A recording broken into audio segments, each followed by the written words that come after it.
Jadi mungkin kalau bicara pendidikan di Indonesia, kita tahu ya ada banyak problem dan situasi yang kompleks ya.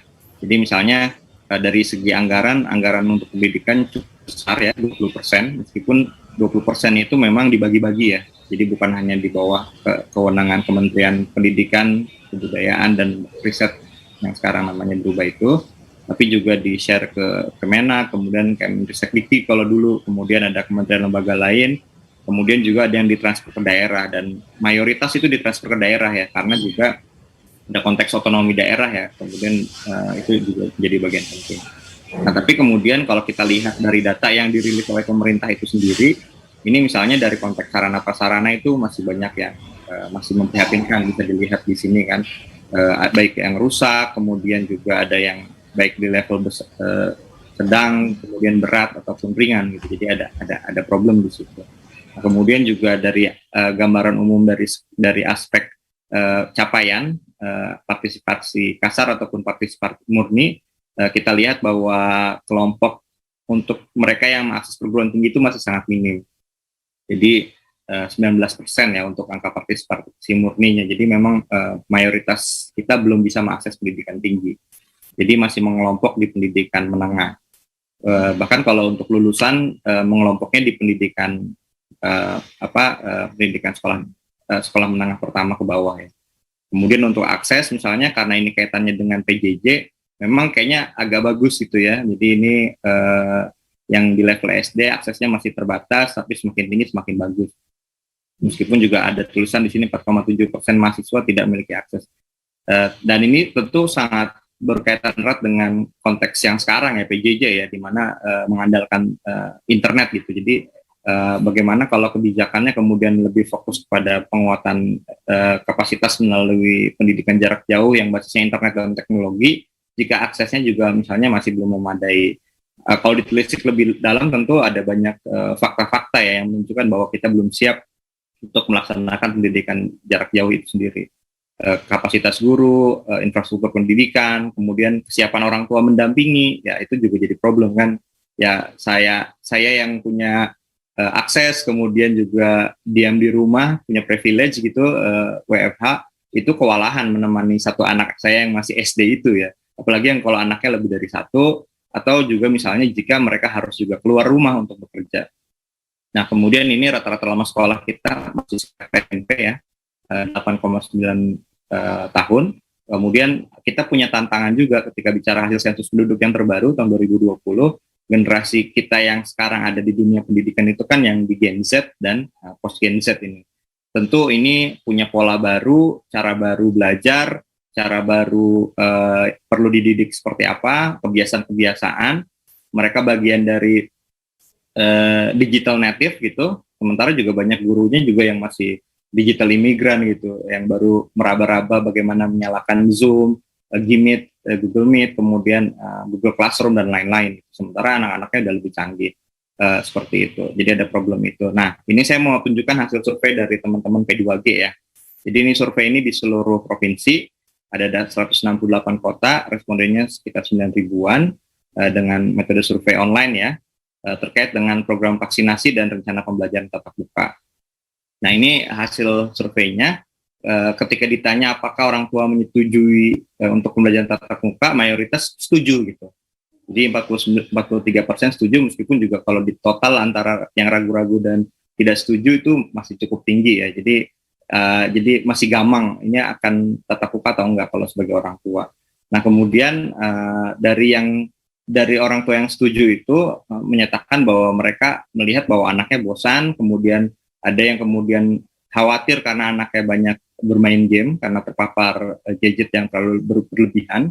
Kemudian kalau untuk orang-orang teman-teman di daerah misalnya internet susah, padahal harus melakukan pembelajaran tatap muka lewat PJJ itu. Kemudian juga yang tadi saya sampaikan ya, orang tua tidak memiliki kompetensi pengajaran ya, karena juga baik di level dasar ataupun tinggi ada problem dan tantangannya sendiri gitu, seperti itu. Nah, kemudian ketika bicara apakah akan dibuka atau enggak gitu di bulan Juli ini, banyak yang masih khawatir, baik karena kasus COVID meningkat, karena memang untuk vaksin anak-anak atau siswa itu remaja kan baru mulai dibuka ya, kemudian sekolah berada di zona merah karena banyak kasus.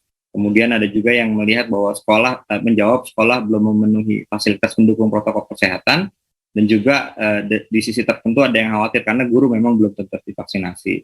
Jadi itu. Nah, kemudian ketika bicara apakah terkait vaksinasi ya, karena ini kaitannya dengan nanti pembukaan sekolah atau enggak gitu, ada yang sudah tahu prosesnya bagaimana, ada yang tidak tahu, tapi juga banyak yang ragu-ragu. Jadi mayoritas tidak tahu ini ya. Jadi itu banyak orang yang masih bingung ketika bicara orang tua siswa untuk vaksinasi. Karena memang informasinya juga masih, meskipun pemerintah sudah menggencarkan gitu, tapi belum banyak yang kemudian bisa memahami prosedur detailnya gitu. Nah, ketika bicara setujuan, ada yang setuju, ada yang ragu-ragu, ada yang tidak setuju ya. Jadi yang lebih banyak yang setuju sebetulnya.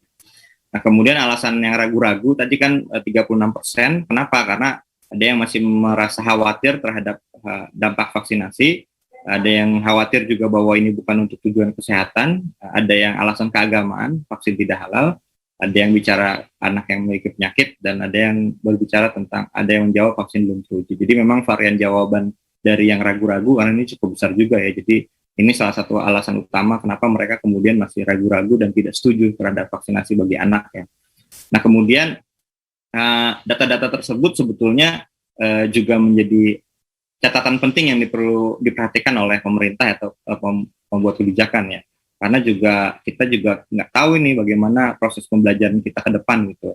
Nah, kaitannya dengan pandemi, kemudian adaptasi dan transformasi di dunia pendidikan, sudah banyak riset yang menunjukkan tentang bagaimana negara-negara lain kemudian beradaptasi gitu. Jadi sekolah itu pasti ditutup, di banyak negara itu ditutup. Data UNESCO ada 1,5 miliar siswa dan 63 juta guru di berbagai tingkatan itu mengalami dampak pandemi. Jadi sekolah ditutup, harus pembelajaran online dan lain-lain. Tapi kemudian misalnya ada beberapa negara yang jelas, misalnya seperti China yang punya mantra di awal-awal pandemi ya, karena kayaknya mereka udah mulai normal sekarang gitu, stop classes but don't stop learning gitu. Jadi kelas boleh dihentikan tapi belajar jangan gitu. Tapi juga China juga punya problem karena China juga punya wilayah geografis yang sama kayak Indonesia ya, yang tidak terakses dan lain-lain. Nah, dalam konteks ini juga kita lihat banyak yang terdampak, terutama mereka yang miskin ya.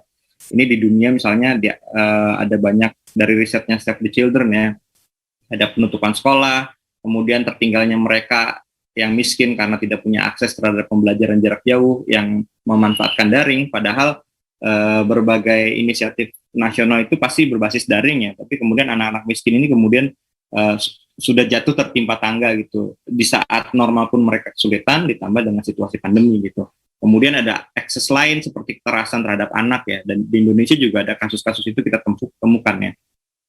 Dan ini juga, pandemi ini juga semakin menunjukkan bahwa investasi kita di bidang pendidikan, kesehatan dan gizi, layanan perlindungan anak, layanan kesehatan mental dan jaringan pengaman sosial itu menjadi sangat penting gitu.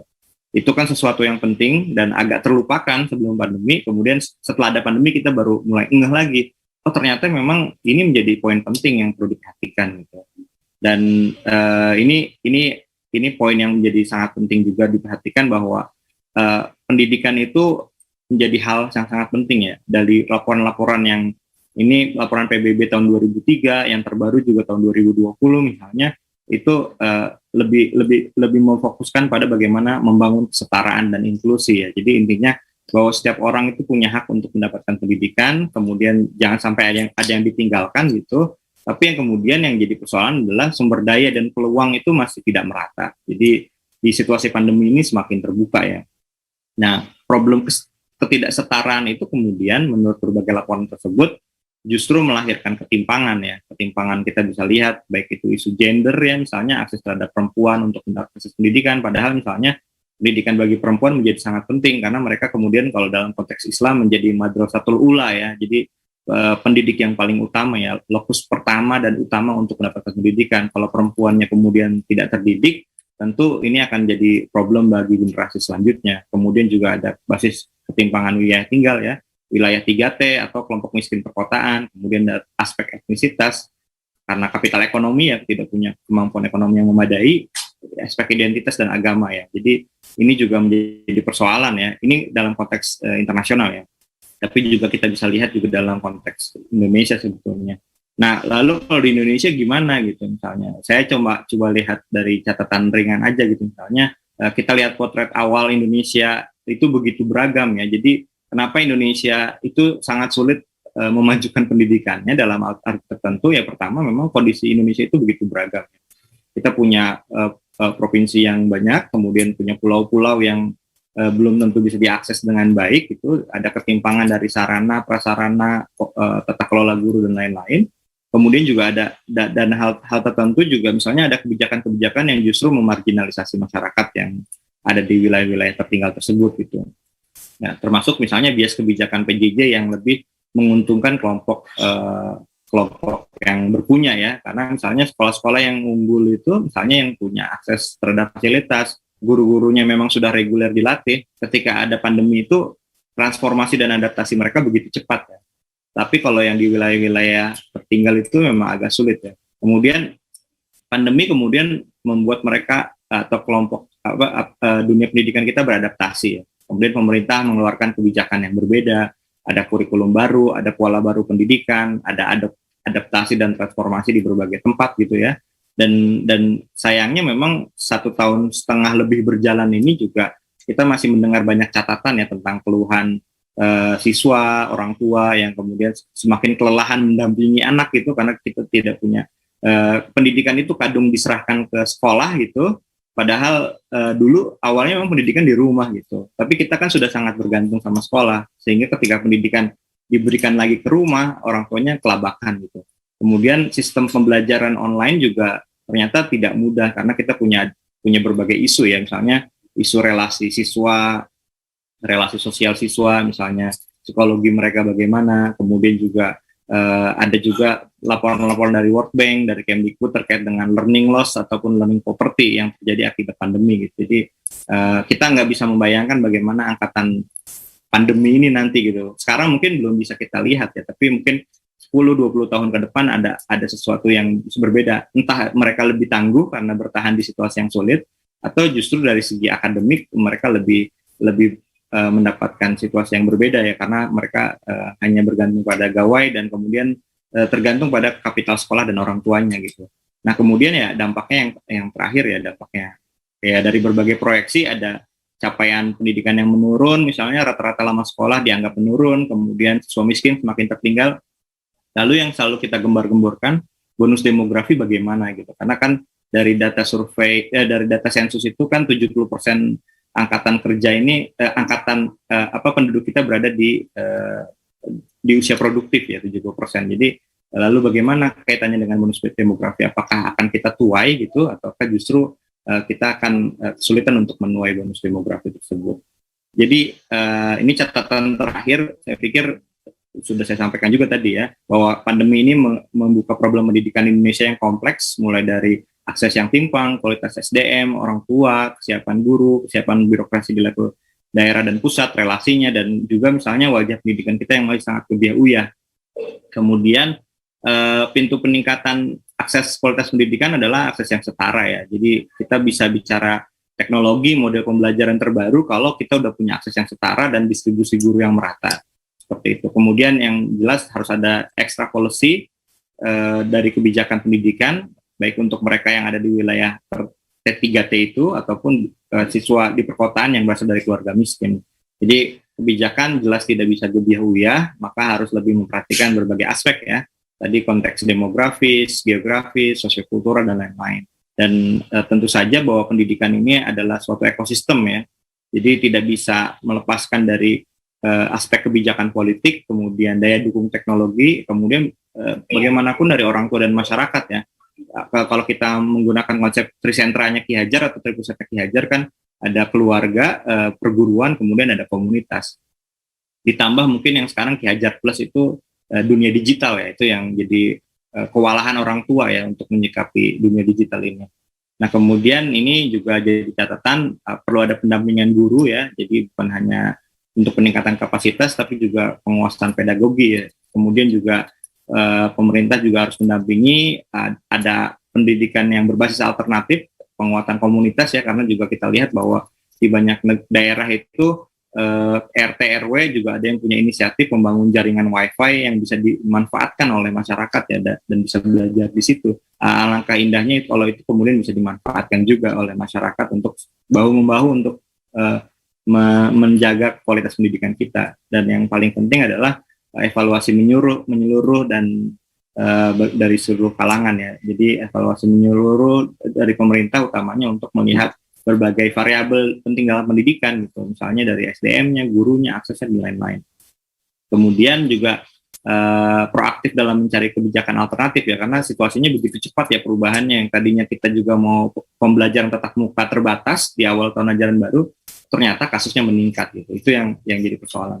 Kalau di negara lain kan ada kasus di mana sekolah tuh sempat buka agak lama gitu, buka tutup. Di kita itu bukanya tutupnya kelamaan, buka sebentar, tahu-tahu tutup lagi gitu. Jadi itu jadi persoalan. Nah, di satu sisi juga kalau menurut saya dan diskusi dengan teman-teman guru sendiri ya di P2G gitu, khususnya di internal P2G, perlu ada perhatian terhadap vaksinasi guru ya, percepatan vaksinasi guru, kemudian tenaga pendidikan dan siswa. Jadi kalau memang mau membuka pembelajaran tatap muka, jangan ujuk-ujuk gitu. Jadi jangan berbasis perasaan gitu. Jadi oh ini udah aman gitu, ya sudah kita buka saja, tapi berbasis data, misalnya kesiapan sekolah, infrastrukturnya, vaksinasinya, terus kalau misalnya ada penguatan imunitas, misalnya diberi gizi, diberi makanan tambahan yang memadai dan lain-lain. Dan tentu itu butuh biaya besar ya, tapi kalau kita mau saling bahu membahu, mungkin kita punya solusi ya, seperti itu.